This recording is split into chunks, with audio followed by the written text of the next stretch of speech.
ಉಚಿತ ವಿದ್ಯುತ್ ಕೊಡುವುದಾಗಿ ಹೇಳಿದ ರಾಜ್ಯದ ಕಾಂಗ್ರೆಸ್ ಸರ್ಕಾರ ಜಿಲ್ಲೆಯ ಜೇವರ್ಗಿಯಲ್ಲಿ ಲಕ್ಷಾಂತರ ರೂಪಾಯಿಗಳ ಅಕ್ರಮ ವಸೂಲಿ ಮಾಡುತ್ತಿದ್ದು ಜನಸಾಮಾನ್ಯರನ್ನ ಸುಲಿಗೆ ಮಾಡುತ್ತಿರುವುದನ್ನು ಈ ಕೂಡಲೇ ನಿಲ್ಲಿಸುವಂತೆ ಆಗ್ರಹಿಸಿ ನವೆಂಬರ್ 10ರಂದು ಜೇವರ್ಗಿಯ ಜೆಸ್ಕಾಂ ಕಚೇರಿ ಮುಂದೆ ನ್ಯಾಯಕ್ಕಾಗಿ ಪ್ರತಿಭಟನೆ ಹಮ್ಮಿಕೊಳ್ಳಲಾಗುವುದು ಎಂದು ಸಿಪಿಐಎಂ ಪಕ್ಷದ ಜಿಲ್ಲಾ ಕಾರ್ಯದರ್ಶಿ ಡಾಕ್ಟರ್ ಮಹೇಶ್ ಕುಮಾರ್ ರಾಠೋಡ್ ತಿಳಿಸಿದರು.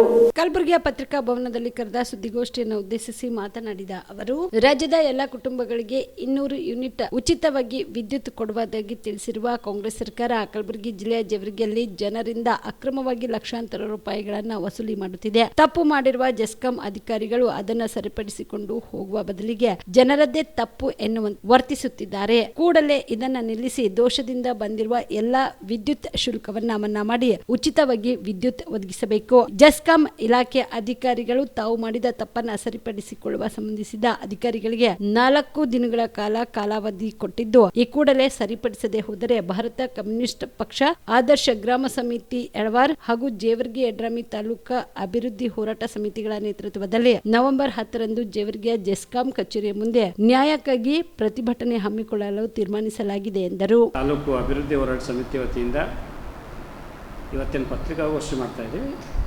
ಅದರ ಮುಖ್ಯ ಉದ್ದೇಶ ಅಂತ ಹೇಳಿದ್ರೆ, ಕರ್ನಾಟಕ ರಾಜ್ಯ ಸರ್ಕಾರ ರಾಜ್ಯದ ಪ್ರತಿಯೊಬ್ಬರಿಗೂ ಕೂಡ 200 ಯೂನಿಟ್ ಉಚಿತ ವಿದ್ಯುತ್ ಕೊಡ್ತೀವಿ ಅಂತಕ್ಕಂಥ ಘೋಷಣೆ ಮಾಡಿದ್ದಾರೆ.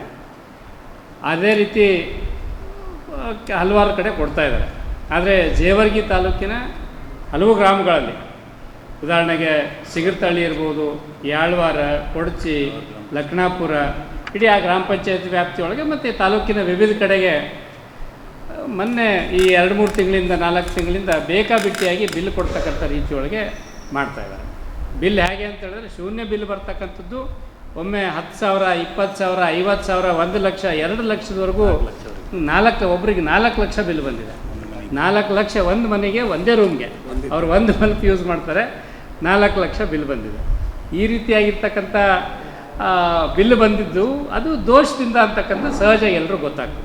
ಆದರೆ ಇದನ್ನು ಸರಿಪಡಿಸ್ತಕ್ಕಂಥ ಕೆಲಸ ಮಾಡಬೇಕಾಗಿರ್ತಕ್ಕಂಥ ಜೆಸ್ಕಾಂ ಅಧಿಕಾರಿಗಳು ಜನರ ಮನೆಗಳಿಗೆ ಹೋಗಿ ಒತ್ತಾಯಪೂರ್ವಕವಾಗಿ ವಸೂಲಿ ಮಾಡ್ತಕ್ಕಂಥ ರೀತಿಯೊಳಗೆ ಏನು ನಡ್ಕೊಳ್ತಾ ಇದ್ದಾರೆ. ಇದನ್ನು ನಾವು 3 CPI ಮತ್ತು 2 ಸಂಘಟನೆಗಳಿಂದ ತೀವ್ರವಾಗಿ ಖಂಡಿಸ್ತೀವಿ. ಇದು ಏನು ಬಿಲ್ ಬರ್ತಾ ಇರ್ತಕ್ಕಂಥದ್ದು ಅದು ತಾಂತ್ರಿಕ ದೋಷ ಇರ್ಬೋದು ಅಥವಾ ಬೇರೆ ಯಾವ ದೋಷ ಇರೋದು ಅದು ಅಧಿಕಾರಿಗಳು ಹೇಳಬೇಕು, ಅಧಿಕಾರಿಗಳು ಸರಿ ಮಾಡಿಸ್ಕೋಬೇಕು. ಆದರೆ ಇಲ್ಲ ನಾವು ಸೆಟಲ್ಮೆಂಟ್ ಮಾಡ್ತೀವಿ, ನೀವು ಸ್ವಲ್ಪ ಕೊಡ್ರಿ, ಅರ್ಧ ಕೊಡ್ರಿ, ಗಿದ್ದ ಕೊಡ್ರಿ, 10% ಕೊಡ್ರಿ ಅಂತಕ್ಕಂಥ ರೀತಿಯೊಳಗೆ ಮೊದಲೇ ಹಸಿ ಬರ ಬಂದಿರ್ತಕ್ಕಂಥ ಸಂದರ್ಭದೊಳಗೆ ರೈತರ ಮೇಲೆ, ಜನಸಾಮಾನ್ಯರ ಮೇಲೆ ಈ ರೀತಿಯಾಗಿರ್ತಕ್ಕಂಥ ಏನು ಅಕ್ರಮ ವಸೂಲಿ ಇದೆಯಲ್ಲ, ಇದು ಅಕ್ರಮ ವಸೂಲಿನೇ, ಹೆಚ್ಚು ಕಮ್ಮಿ ಹಗಲು ದರೋಡೆನೇ ಅನ್ಬೇಕು. ಇಂಥ ಒಂದು ಹಗಲು ದರೋಡೆನೇ ಈ ಕೂಡಲೇ ನಿಲ್ಲಿಸಬೇಕು ಅಂತಕ್ಕಂಥ ಒತ್ತಾಯವನ್ನು ನಾವು ಮಾಡ್ತೇವೆ. ಅದ್ರ ಜೊತೆಗೆ ಏನು ನಮ್ಮ ಅದೇ ಯಾಕೆಲ್ಲ ಆಗ್ತಾ ಇದೆ ಅಂತ ಹೇಳಿದ್ರೆ, ಅಲ್ಲಿ ವರ್ಕ್ ಲೋಡ್ ಸಿಕ್ಕಾಪಟ್ಟೆ ಇದೆ ಅಂತೇಳಿ ಈ ಹಿಂದೆ ಅದೇ ಜೆಸ್ಕಾಂದವರೇ ಅದನ್ನು ರಿಪೋರ್ಟ್ ಕೊಟ್ಟು ಇಲ್ಲೆಲ್ಲ ಸಾಕಷ್ಟು ಬೇರೆ ಬೇರೆ ರೀತಿಯ ತೊಂದರೆಗಳಾಗ್ತಾ ಇದ್ದಾವೆ. ಆ ಕಾರಣಕ್ಕೆ ಇಲ್ಲಿ ಸಬ್ಸ್ಟೇಷನ್ ಆಗಬೇಕು ಅಂತಕ್ಕಂಥ ರೆಕಮೆಂಡೇಷನ್ ಅದೇ ಡಿಪಾರ್ಟ್ಮೆಂಟ್ನವ್ರು ಕೊಟ್ಟಿದ್ದರು. ಅದರ ಆಧಾರದೊಳಗೆ ಅಲ್ಲಿ ಸಬ್ಸ್ಟೇಷನ್ ಆಗಬೇಕು ಅಂತಕ್ಕಂಥ ಸಬ್ಸ್ಟೇಷನ್ ಮಂಜೂರಾತಿ ಕೂಡ ಆಗಿದೆ. ಮಂಜೂರಾತಿ ಆದಮೇಲೆ ಅದಕ್ಕೆ ದುಡ್ಡು 26 ಕೋಟಿ ರೂಪಾಯಿ ದುಡ್ಡು ತೆಗೆದಿಟ್ಟಿದ್ದಾರೆ. ಆದರೆ ಅಧಿಕಾರಿಗಳು ಸಂಪೂರ್ಣವಾಗಿ ನಿರ್ಲಕ್ಷ್ಯ ವಹಿಸಿ ಅವರು ಅದನ್ನು ಜಾಗ ನಿಗದಿ ಮಾಡಿ ರೈತರ ಜೊತೆಗೆ ಸಮಾಲೋಚನೆ ಮಾಡಿ ಅದಕ್ಕೆ ಬೇಕಾಗಿರ್ತಕ್ಕಂಥ 3 ಎಕರೆ ಚಿಲ್ಲರೆ ಜಮೀನು ಬೇಕು ಅಂತ ಹೇಳಿದರು. ಅದನ್ನು ಜಮೀನನ್ನು ಸ್ವಾಧೀನಾಧಿಕಾರಿಗಳು ಸ್ವಾಧೀನಪಡಿಸಿಕೊಂಡು ಟೆಂಡರ್ ಕರೆದ್ರೆ ಅಲ್ಲಿ ಸಬ್ಸ್ಟೇಷನ್ ಆದರೆ ಆದಷ್ಟು ಇವೆಂಥವೆಲ್ಲ ಸಮಸ್ಯೆಗಳು ಬಗೆಹರಿತವೆ. ಆದರೆ ಅಧಿಕಾರಿಗಳು ಇದ್ರ ಕಡೆ ನಿರ್ಲಕ್ಷ್ಯ ವಹಿಸಿ ಕಳೆದ 1 ವರ್ಷದಿಂದ ಕಾಲಹರಣ ಮಾಡ್ತಕ್ಕಂಥ ಕೆಲಸ ಮಾಡ್ತಾಯಿದ್ದಾರೆ. ಆ ಕಾರಣಕ್ಕೆ ಈ ಕೂಡಲೇ ಏನು ಸಬ್ಸ್ಟೇಷನ್ ಮಂಜೂರಾಗಿರ್ತಕ್ಕಂಥ ಸಬ್ಸ್ಟೇಷನ್ ಸ್ಥಾಪನೆ ಮಾಡಲಿಕ್ಕೆ ಜಮೀನನ್ನು ಸ್ವಾಧೀನ ಮಾಡಿಕೊಂಡು ಟೆಂಡರ್ ಕರೆದು ಕೆಲಸ ಪ್ರಾರಂಭ ಮಾಡಬೇಕು ಅಂತಕ್ಕಂಥ ಒತ್ತಾಯವನ್ನು ಕೂಡ ಈ ಸಂದರ್ಭದಲ್ಲಿ ನಾವು ಮಾಡ್ತಾ, ಈ ಕೂಡಲೇ ಅದೇನು ಬಿಲ್ಗಳನ್ನು ಕೊಟ್ಟಿದ್ದೀರಿ, ದೋಷಪೂರಿತ ಬಿಲ್ಗಳನ್ನು ಕೊಟ್ಟಿದ್ದೀರಿ, ಅದನ್ನು ಎಲ್ಲ ಏನದ ತೆಗೆದುಹಾಕಿ ಶೂನ್ಯ ಏನು ಬಿಲ್ ಮೊದಲು ಯಾವ ರೀತಿ ಬರ್ತಿತ್ತು ಅದೇ ರೀತಿ ಶೂನ್ಯ ಬಿಲ್ಲು ಅಥವಾ ಕನಿಷ್ಠ ಅವ್ರು ಎಷ್ಟು ಬಳಕೆ ಮಾಡ್ತಾರೆ, ಎಷ್ಟು 5 ಯೂನಿಟು 10 ಯೂನಿಟು ಅದು ಬಳಕೆ ಮಾಡ್ತಾರೆ, ಅಥವಾ 20-30 ಯೂನಿಟ್ ಎಷ್ಟು ಬಳಕೆ ಮಾಡ್ತಾರೆ, ಅದಾದಮೇಲೆ ಬಿಲ್ ಕೊಡಬೇಕು ಅಂತಕ್ಕಂಥ ಒತ್ತಾಯವನ್ನು ಈ ಸಂದರ್ಭದಲ್ಲಿ ಮಾಡಿ ನಾವು ಅಧಿಕಾರಿಗಳಿಗೆ 4 ದಿವಸ ಟೈಮ್ ಕೊಡ್ತಾಯಿದ್ದೀವಿ. ಇವತ್ತು 5ನೇ ತಾರೀಕು, ನಾವು 9ನೇ ತಾರೀಕುವರೆಗೂ ಅವರು ಟೈಮ್ ಕೊಡ್ತೀವಿ. ಕಲಬುರಗಿಯ ಮಣ್ಣೂರು ಮಲ್ಟಿ ಸ್ಪೆಷಾಲಿಟಿ ಆಸ್ಪತ್ರೆ ಕಲ್ಯಾಣ ಕರ್ನಾಟಕ ಭಾಗದ ಪ್ರಸಿದ್ಧ ಆಸ್ಪತ್ರೆಗಳಲ್ಲಿ ಒಂದಾಗಿದೆ. ಡಾಕ್ಟರ್ ಫಾರೂಕ್ ಮಣ್ಣೂರು ಸಾರಥ್ಯದಲ್ಲಿ ಅತ್ಯಂತ ಅನುಭವಿ ವೈದ್ಯರಿಂದ ಉತ್ತಮ ಚಿಕಿತ್ಸೆ ನೀಡಲಾಗುತ್ತಿದೆ.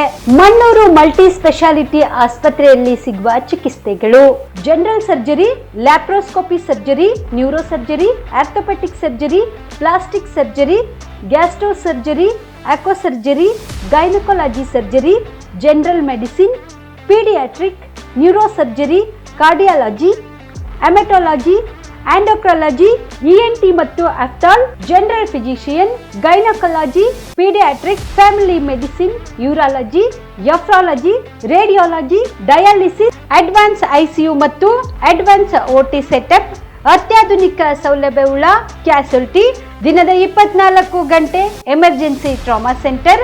ಹೆಚ್ಚಿನ ಮಾಹಿತಿಗಾಗಿ ಸಂಪರ್ಕಿಸಿ ಬಾರಾ ಹಿಲ್ಸ್ ಸರ್ಕಲ್, ರಿಂಗ್ ರಸ್ತೆ, ಕಲಬುರಗಿ. Phone number 9538786108.